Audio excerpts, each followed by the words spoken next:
It's Wednesday. We are live at 5. I'm so excited to be here today. I love Wednesdays. Wednesdays is one of my most favorite days because I love being here with all of you. I love doing this live. Tonight's topic is something that I love.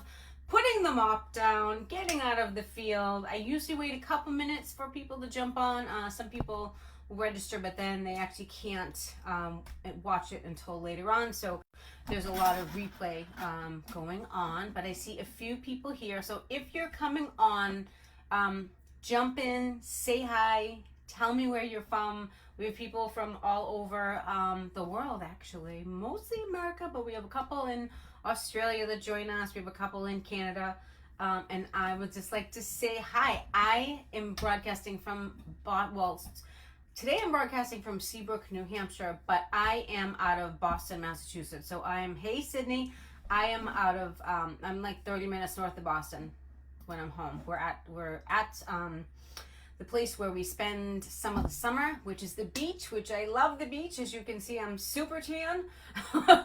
That's from being out in the afternoon and not cleaning and not mopping, ladies and gentlemen. Okay, I don't do that anymore. I used to, but I don't do that anymore. And I teach people how to do it. Hey, Belinda, Nashville, my favorite place. I have cousins from Nashville. I used to go down there. Fun fact about me, I am a songwriter, and I used to write songs in Tennessee. I used to play writers' nights at the Commodore downtown and everything, so I used to write country music. So that's a little fun fact about me. We'll wait a couple more minutes.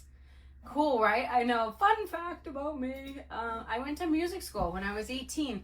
I went to music school. I wanted to be a rock star, and that didn't work out, but I played a lot of places, had a lot of fun, got some songs published on TV, and then the music industry changed, and people said I'm not getting paid for it, so that was kind of sad, but so I changed the path of everything. So but tonight's topic is how to put the mop down and grow your $1 million cleaning company.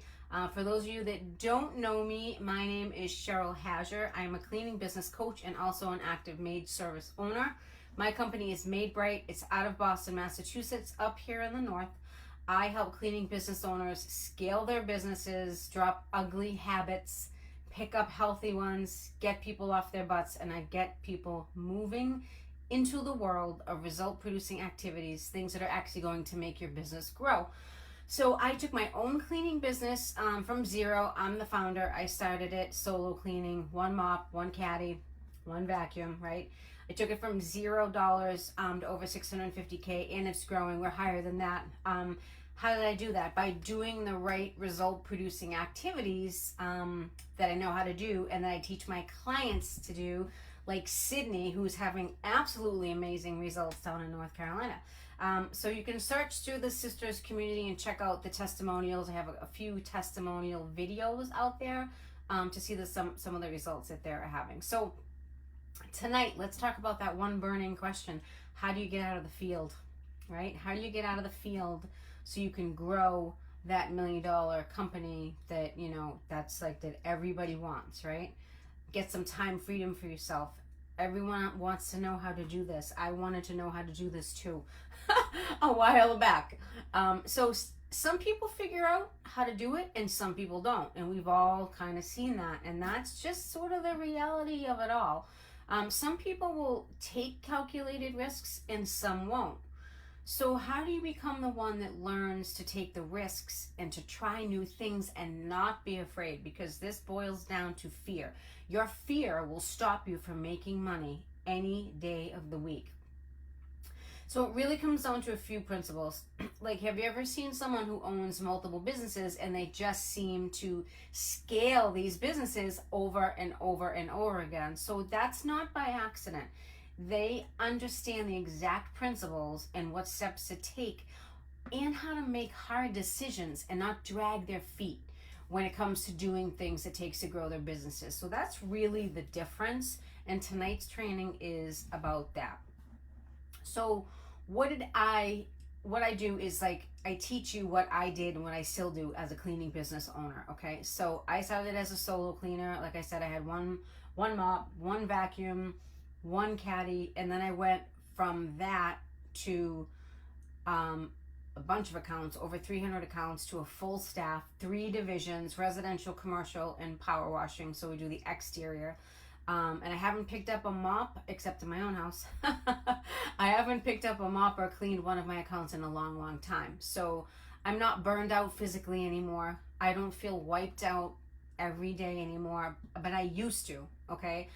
I was like, yeah, I don't know if any of you know my story. I know some of you know my story, but I was a single parent. That's how I started this company. And I was taking care of my son, Dylan. That's how exactly I started this business. I needed extra money, just like many of you. You like cleaning. You started cleaning houses. Same story. So we all have, very similar stories. And cleaning houses can be very lucrative if it's done correctly. But you have to know your profit margins. Because if you don't know your numbers and you're just winging it, you cannot do that, because you can lose a lot of money. You need to know how to track your labor rates. You need to track this stuff like a ninja all the time. You have to know your numbers, because this is your business. This is your livelihood. So why would you take a chance on that? Why would you wing that? So that's what I help my clients with, to stop winging it. In a broad sense, right? In plain English, I help cleaning business owners stop winging it and start running their businesses correctly. So if any of you are on here that are my current clients and you want to just say, hey, this is what we do when we work together, whatever, feel free to do that. So let's get into tonight's training. How are we all going to put the mop down? So there's a few things that are going to prevent you from putting the mop down. So let's talk about those first. I'm just going to jump on and see if everyone else is cleaned on. Okay. So the number one thing that's going to stop you from putting your mop down is having what's called a poverty mindset. So have you ever heard of a poverty mindset? If you have, raise your hand. Tell me. So what this is this refers to a set of beliefs and attitudes that can hinder an individual's ability to escape poverty or achieve financial stability. So it has a lot to do with what's called a scarcity mentality. So people with a poverty mindset tend to believe that resources are limited and opportunities are scarce. This perspective often leads to a fear of taking risks. How many of you have been afraid to take a risk or pursuing ambitious goals? So poverty mindset will prevent you from believing that you can achieve success. Your brain just tricks you into thinking that success is not for you and it's unattainable, okay? A poverty mindset is also often associated with what I call lack of financial literacy. So that's understanding of finances, okay? It's a limited understanding of financial concepts such as budgeting, such as saving, such as opening up lines of credit and investing in themselves, okay? This is a lack of financial understanding is what this is. So this lack of this type of knowledge can make it super difficult to make informed financial decisions and break free from this cycle of poverty. So another thing that is, encompassed with the poverty mindset is a negative self-image. I'm trying to get comfortable here. So this poverty mindset, some people struggle with low self-esteem, with the belief that they are unworthy or incapable of achieving success. So the negative self-perception can create like a self-fulfilling prophecy, okay? This will lead you to limited opportunities and lack of motivation to improve your circumstances. So what's a good example of this? Have you ever met someone that says, oh, well, I tried that, but that didn't work, right? So they have they've tricked themselves into thinking that they're not worthy for it. It's this very complex psychological thing. A poverty mindset often focuses on short-term thinking, okay? They lack the inability to see long-term, okay? So this is focused on immediate needs, instant gratification rather than long-term planning. So when you have a business, you have to have a long-term plan. You have to have a 3-month, a 6-month, a 9-month, and a 12-month, and sometimes even month to month. You can break it down month to month if you want, okay? But people with a poverty mindset have short-term thinking. They don't think in the long run. So this can result in an impulsive spending, right? Then you may get a big whirlwind of clients and you may spend it really quick, right? You may accumulate debt really fast, and you may have a lack of foresight for the future for your financial stability. So this can be tough, right? All these things that I just listed are all associated with a poverty mindset. So can you see how these things can prevent you from achieving what you want to do with your business, right? Let alone anything in life. Is this making sense? Let me see if everyone's following. Oh, hi, Sydney. I love Sydney and Jake. Sydney's getting married in a few weeks. Oh, yay! You can't wing it, right? Sydney, you know you can't wing it. We have a lot of fun when we work together, too. So we as individuals have to take an introspective look at this inside of ourselves and see if we are feeling or experiencing some of these things, right? These things can downright mess you up and stop you from achieving your goals. So that was number 1, poverty mindset.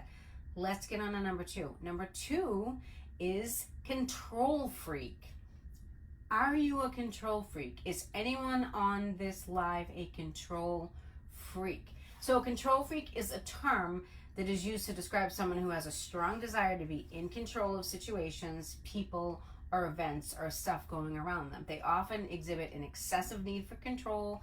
It may go to great lengths to maintain it, right? Control freaks tend to micromanage, obsessively plan, and have difficulty delegating tasks or trusting others to handle things. So what they do is they end up tasking everything to themselves, and that eventually leads to burnout, okay?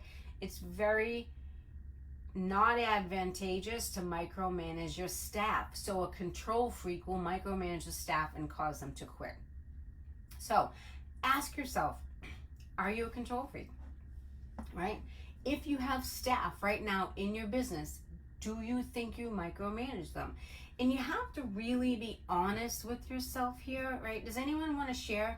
Anyone want to share, do you think you're a control freak? Just type in the chat if you think you're a control freak. Tell me why you think you're a control freak. And if you're on replay, you can definitely type it too, because I read this, we all read this after. I know some people are still in the field. Some people are in different time zones, so they're watching this, on replay, whatever. So it's hard to let go, right? Because this is your baby. You started this business, right?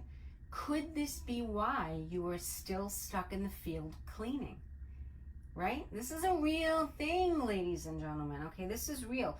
If you hear yourself saying things like, no one cleans like me, or no one can carry out the certain level of, perfection I have with each clean, there is a good chance that you could be a little bit of a control freak, okay? No one's ever going to clean as good as you because you're the owner of the company. You make the most money out of anyone in the company, and it's your baby. So you have to get that out of your head. No one's going to clean and be perfect like you. No one's going to care for your clients more than you do. You have to find a happy level. You have to find someone that is like an 8 or a 9. So you're a 10. You have to find someone that's an 8 or a 9, and you need to be okay with that if you want to get out of the field. There's nothing wrong with someone that cleans at 90, 95%. There's nothing wrong with that, right? 100% is very difficult to hit all the time. So control freaks have an overwhelming desire to control every aspect of their lives, right? And the lives of people around them. They get anxious, they get uneasy when they are not in control. Does anyone feel like they're a control freak? Sydney's a control freak. I kind of knew that. I was waiting to see if you would be brave enough to raise your hand. been there, Belinda. You think you're a control freak? Belinda, why do you think you're a control freak? I like to know. I like to ask people questions and put people on the spot. I want to know why Belinda Webb from Nashville thinks she's a control freak. Write that down. A lot of people are perfectionists.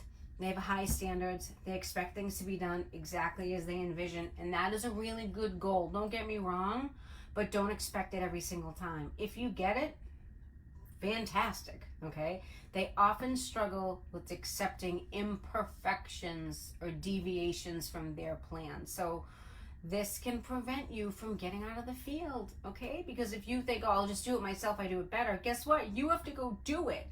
That's what we're trying to get you out of the field, right? So control freaks micromanage every situation. They feel the need to oversee every detail. They find it extremely difficult to delegate responsibilities, right? And trust others to perform tasks without their direct involvement. This is the hardest piece when you try and transition from being a solo cleaner to having a staff you will have.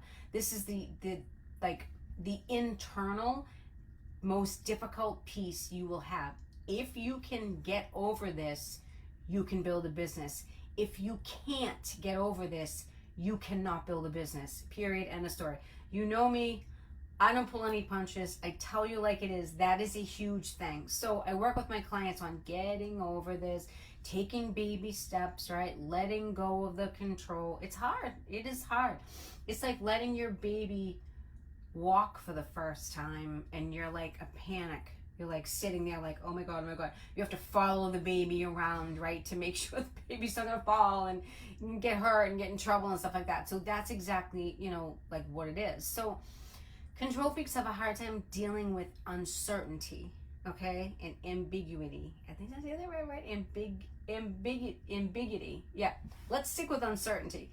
Control freaks have a hard time dealing with the unknown, okay? The uncertain. So they may try and control situations to minimize unexpected outcomes to avoid potential risks, just to kind of check and balance themselves, right? So their controlling behavior can strain relationships.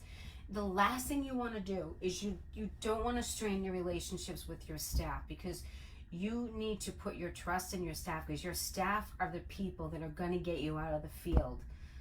Case in point, I wasn't in the field today. I had 4 teams out there running, cleaning the houses. I took a little bit of a break, I'm not gonna lie, and I went on the beach for a couple of hours, but my money was coming in, right? I've let go of that control to a certain degree to let them go out and do it, okay? Just telling it like it is. So this behavior can cause strained relationships, right? Some people can feel suffocated. They can feel, your staff can feel like you don't trust them, that they can't make correct decisions when they're out in the field. They may feel manipulated. They may feel undermined, by your constant need for control. So control freaks also have a very rigid mindset, right? They find it very challenging to adapt to changing circumstances. You may resist new ideas, alternative approaches that challenges their sense of control. So this is like a mindset thing that you need to get over. So being a control freak doesn't necessarily mean someone has malicious intent or is a bad person. That's not what I'm saying, because some people genuinely believe their need for control is in everyone's best interest. Okay, there's another thing. You may think that you do something so well, it's in everyone's best interest. You think you're actually helping the situation where you're actually hurting the situation, because this excessive control can be detrimental to your growth and very detrimental to your staff. Like I said, if you're trying to train new staff, this could hurt you if you don't let them do it on their own, right? So an example of this would be if you were a team lead and you took staff out, you're training a new person and you put them in the bathroom and they do it at 70%. Okay, they miss the chrome, they miss the base of the toilet, and there's a few streaks in the glass shower, okay, for example. A control freak would just go and do everything. The good boss would go and show the new person what she missed and have the new person fix their work. That's the difference. Okay? All right, that's just an example. So, staff leaves for a few reasons.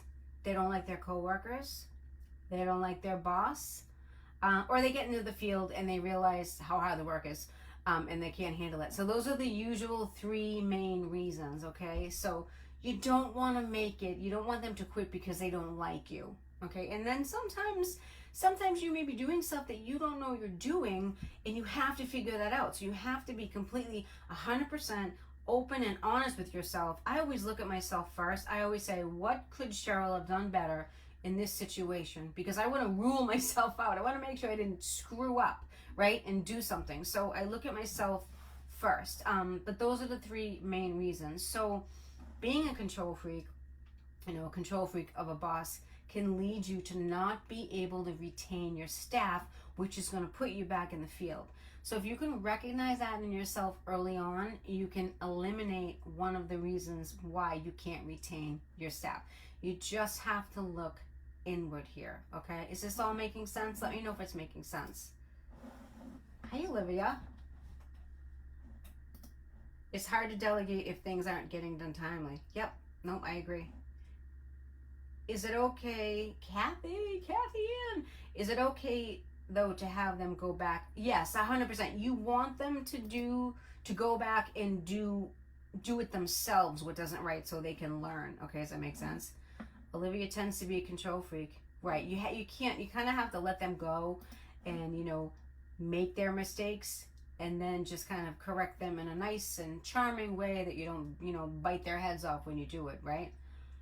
Kathy, and I can't build a business. Kathy, I'm here for you. You know that. We talked a few months back. I'm here for you. Finally made it here. I'm a control freak, but I think I hover. Kathy's a hoverer. It's good to admit it. The first thing that you need to do is admit stuff, because then you can figure out how to fix it. Belinda, I boss my own mother around when she's cleaning. I've said this many times. No one cleans like me. I know. No one's going to clean like you. But you need to get people as close to you as possible. And you have to think of it like this. At the end of the day, the goal is to get out of the field so you can have some time to yourself. So if your staff is cleaning on 90%, let them clean on 90%. Right? Just relinquish the control. Train them as good as you possibly can. Have a great training system in place, and then train your trainers. So now you have someone else training, like I have. That's another management level. I have my girls training them. I don't even train anymore, but I've trained them so well to recognize who sucks, for lack of a better word, and who's going to be able to make it in this business. Because not everyone can clean that well. So 90% is what we're looking for. 90, 95. If I get a day off, I'll even take 85. As long as you're not getting customer complaints, okay? You don't want customer complaints. Once you're getting a complaint, that's like 70. All right, so that's how you're like below. We don't want C's. We want B pluses, right? We want B pluses and A's. Don't aim for A pluses all the time, because you'll drive yourself crazy. So the third one is lack of belief in yourself that you can pull this off, okay? So this is very common. It's a common challenge. Many people face it at various points in their lives. We've all felt insecure about something, right? It can manifest in different ways. It can manifest as self-doubt, low self-esteem, lack of confidence. All this is kind of the same, okay? But it's important to remember that self-belief is not a fixed trait. It can be developed and strengthened over time. You can get rid of it, okay? So you have to recognize your strengths first. So you have to look at yourself. If you, maybe an exercise, if you guys want to do it, and you can let me know what you find out. Write the pros and cons. So Kathy, write the pros of what you're good at, and write the cons of what you're not good at, right? That'll help you see what you need help with, because none of us are perfect.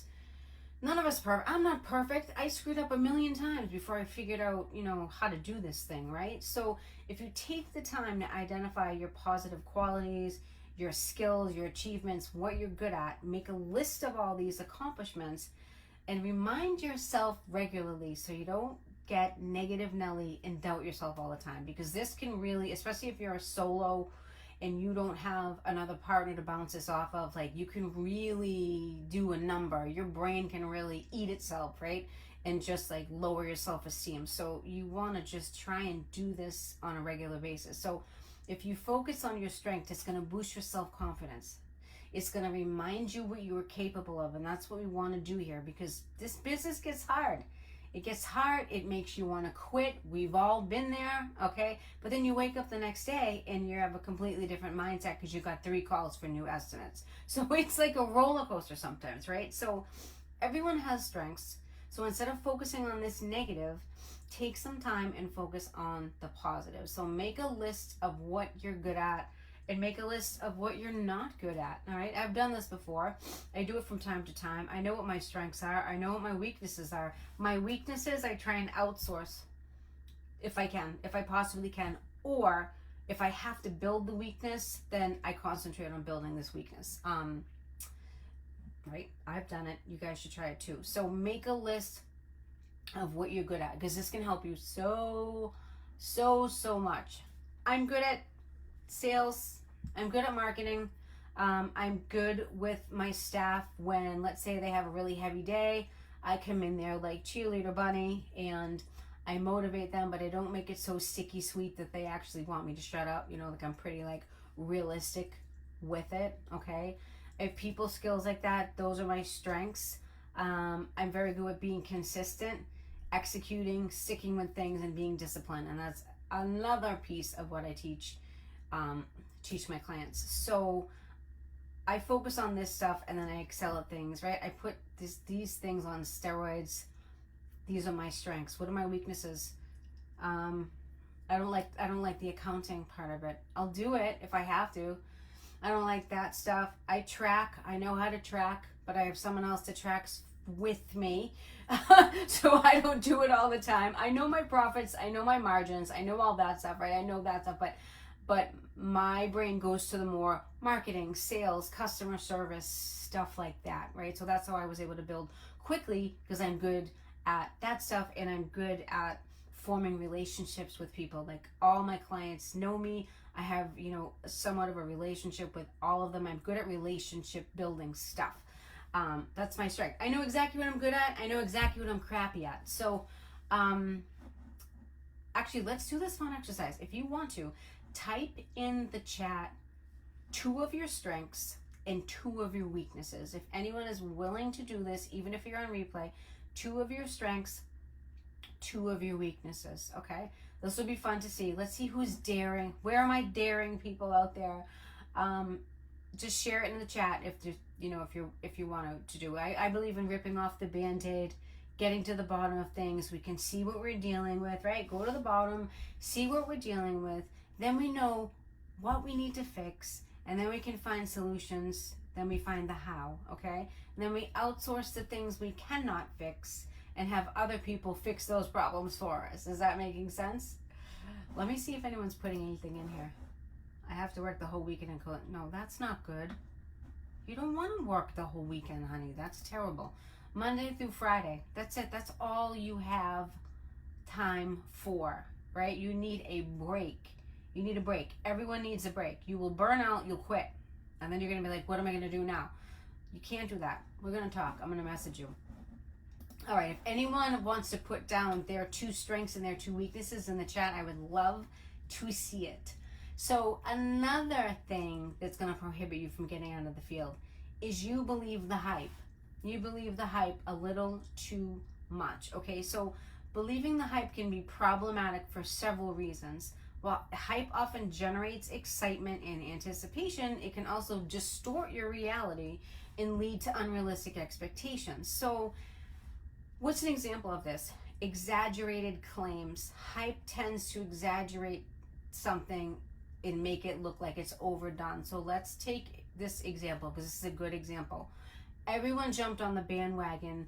No one wants to work. Really? Because I found people to work, and my company still grew when nobody wanted to work, because the unemployment rate is 3.5%. It has been 3.5% for a long time.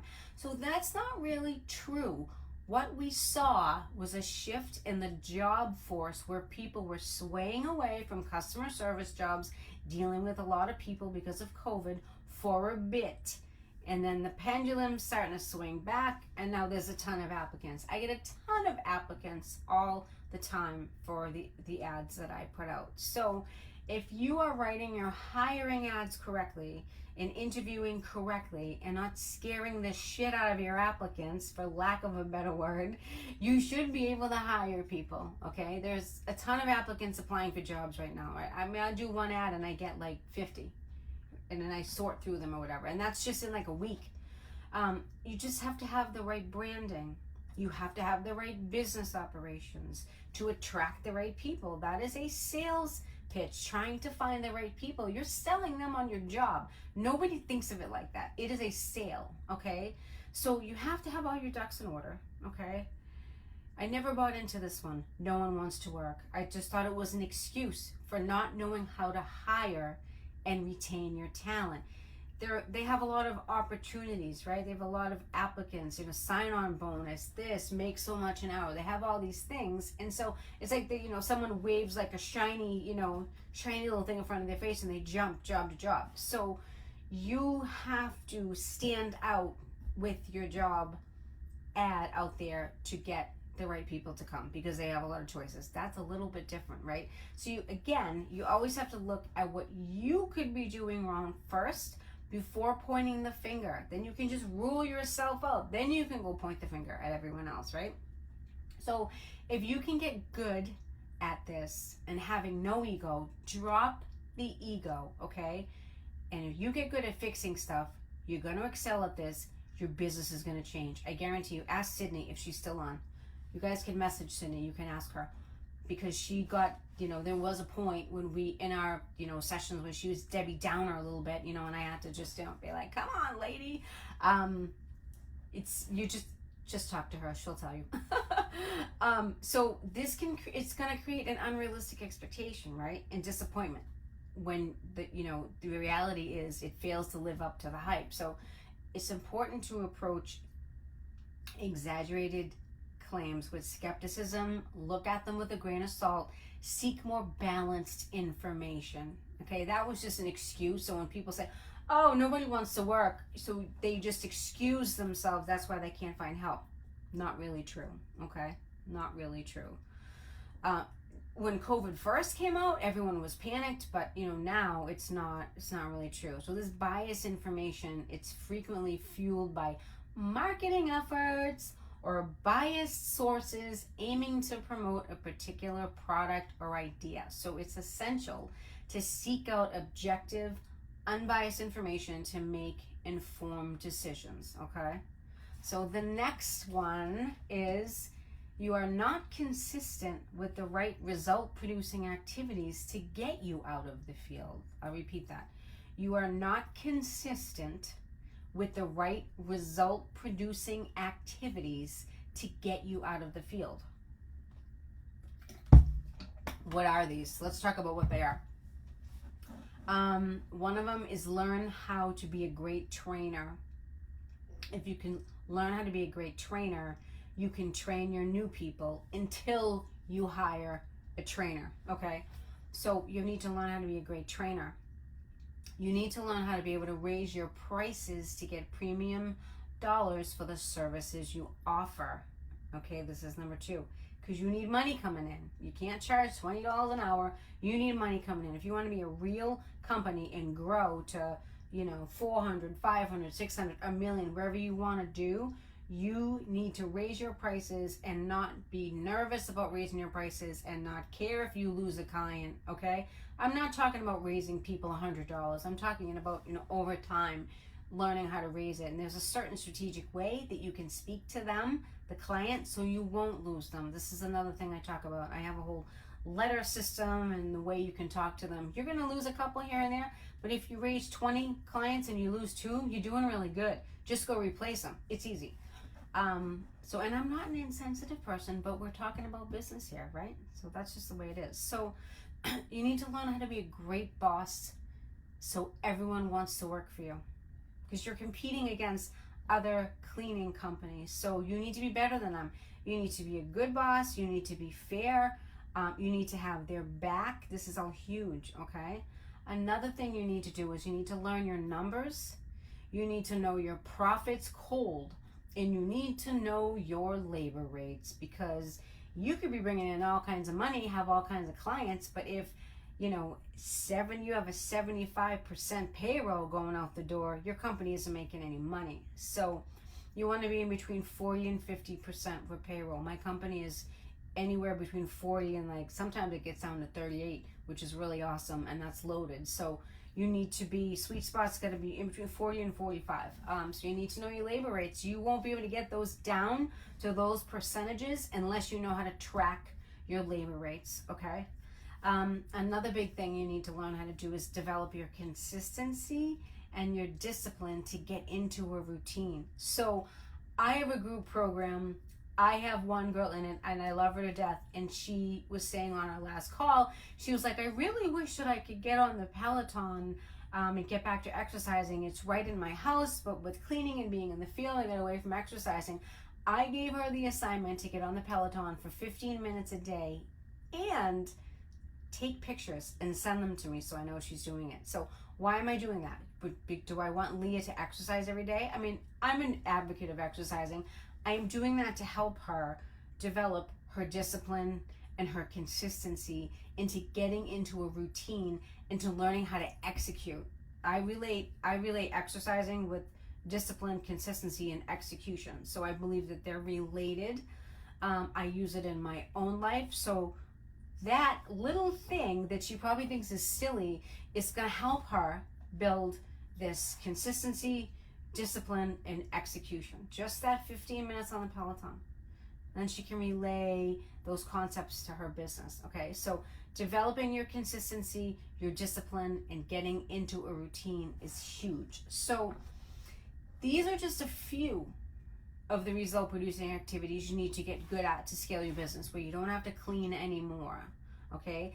The goal is to stop working in your business and start working on your business. And these are all of the things I help my clients with, and they are getting great results. So if you can start to work on all of these things or some of these things I talked about, I 100% guarantee you will see growth within your business. I guarantee you will start to make small changes. And when you make small changes, it gives you the confidence to start making bigger changes, right? I didn't start out with a silver spoon in my mouth. Someone didn't give me $500,000 loan and say, go build your cleaning business. I built it with zero capital. I built it myself, okay? Someone didn't give me hundreds of thousands of dollars to start this business. I rolled up my sleeves. I was willing to work on myself and my lack of skills that I didn't have in the beginning, okay? Because I didn't always have these skills, and I figured shit out, period. I took calculated risks. Notice I say calculated risk. It's not like going to the casino and blowing a bunch of money. That's risky. A calculated risk, a strategic risk, is something that you've done research on, okay? It's completely different. So some things worked out for me, some things didn't. But if I didn't try all of them, I wouldn't know which ones work and which ones didn't, okay? That's sort of how this works. So that's what it's all about. Being afraid of something and the unknown, you have to do it anyways. There's no way around this. You have to feel the fear and do it anyways, right? We've all heard that expression before.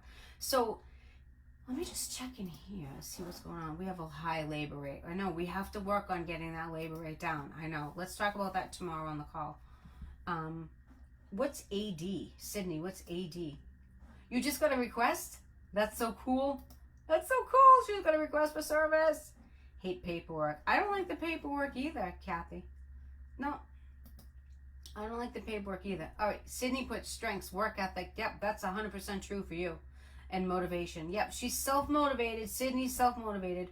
Her weakness is she's a control freak. I love it because I already knew that. And procrastination when I'm tired. Well, that's sometimes normal. So the goal is to not be tired. That's why you're going to get out of the field. So Belinda, let's see, Belinda, strengths, relationship building, and encouragement. So you'll be great with staff except your mother. You'd be great with staff. Weaknesses are procrastination and control freak. It's very common, all right? It's very, very common. The procrastination, sometimes you have to force yourself to do things even when you don't feel like it, you don't want to. So, like, I'll give you an example.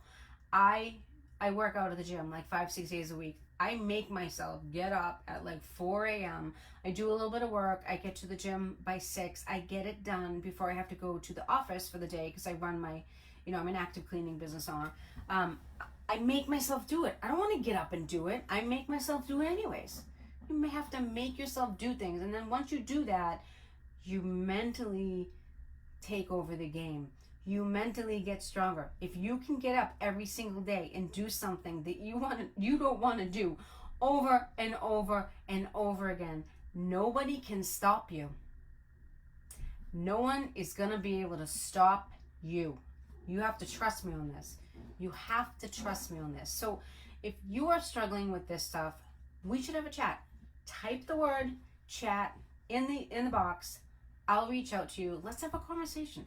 Let's just have a conversation about what you're struggling with, and let's just see if what I do is a fit for you, right? There's no pressure here. I want to get you guys the help you need, regardless of what that is, whether it's just on the free lives, whether you need something further, someone else, whatever. You can ask any of my clients what it's like to work with me. I'm an open book, right? I'm very black and white. I just want results for you. I want all of you to have the business of your dreams. So we identify the problems going on in your business. We find solutions. That's it. There's no hype. It's only results. So if this sounds like you, let me know. I would be happy to just have a conversation with you. So many of you know, some of you don't know, the ZenMade Summit is going on right now. It is all this week. I am a speaker. My topic is on Friday. It's airing Friday at 10 a.m. Eastern Standard Time. It's EDT now. I always say Eastern Standard Time. So 10 a.m. Eastern Standard Time. My topic is how to become the #1 cleaning company in your area without spending a dime. That is how I built my own business to the $500,000 point without having a website, without spending any money on ads. I did it all on social media, and I'm sharing my secrets with all of you. So you can watch it live, and I know a lot of you did buy an all access pass, so you can watch it anytime you want because they sent you a link. So it's my story of how I leverage social media with my own company without spending any money on marketing. Let's see if anyone has any questions at the end. You do selfless. I'm crazy, Kathy. I'm a crazy discipline freak. You know that. You comment on my posts in the morning. Funny. But if anyone has any questions, please feel free to reach out. I hope this was helpful tonight. This is all of these things in here. And watch this again if you need to. Take the notes. This is how you put the mop down. You all can do it. If I can do it, you all can do it. Okay? When you say my presentation, let me write it in the chat. Friday, 10 a.m. EDT. ZenMade. Me. That's what I put. Alright, so they're right there. I had them up today. I had them up Saturday. I was doing my own house. Presentation is airing Friday, July 28th, 10 a.m. Eastern Standard Time. ZenMade. So it's Made Summit. MadeSummit.com. That's the website. So you guys can look at that. All right, it's on there. Hopefully you get to catch it because I don't know if they're having a replay or not. I'm not 100% sure. I know some of them are on replay, but I'm not 100% sure. But if anyone has any questions, please feel free to message me. I hope this was helpful.